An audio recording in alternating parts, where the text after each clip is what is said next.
कि अमवा के डलिया हर बोले ले कोयलिया होलिया आइले राजा जी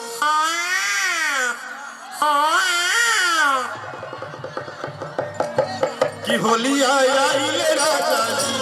होलिया आइले राजा जी कहिया लेके आइबो डोलिया होलिया आइले राजा जी होलिया होलिया आइले राजा जी अमवा के डलिया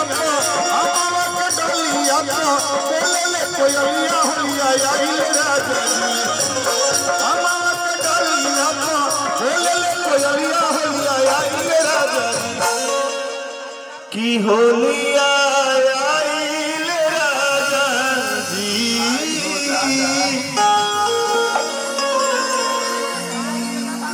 एहू एगो बात चल रहा बाबा कि भीतर से कोई संग मन करता हमरा कि लहंगा में मारे देव ताला जीजा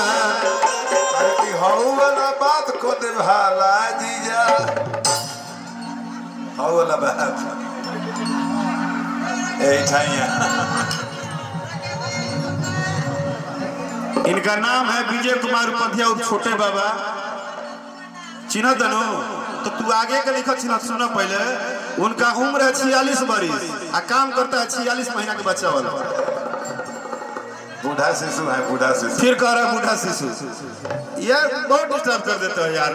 प्लीज यार होली में ऐसा मत करो यार गा लेने दो पूरा होली अभी 18 का माइलेज चल रहा है कुछ भी कि जो नाचे अइबो राजा गवना करइबो आ तू ही बतावा होली कैसे मनइबो कि दागत करे जहां ये मुन्ना मोहित भैया हैं हम इनको बोलते हैं कि आज के नहीं जब तक संगीत रहेगा तब के भोजपुरी के सबसे बेहतरीन गीतकार में से एक है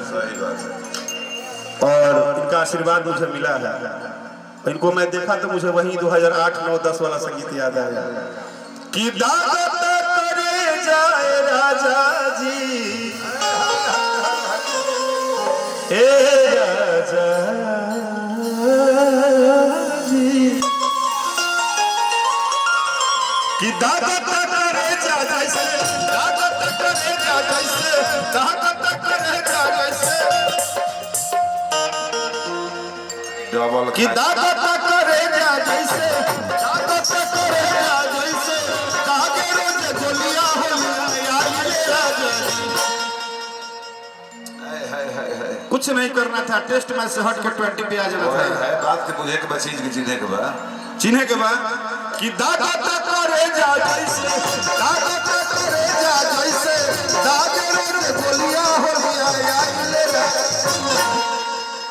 है खैबा की तोप दी कि होलिया आइले राजा जी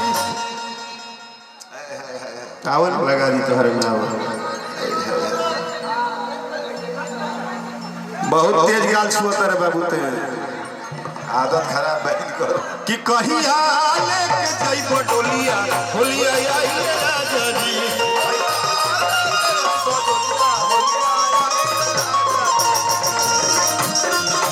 डोलिया होलिया आइले राजा जी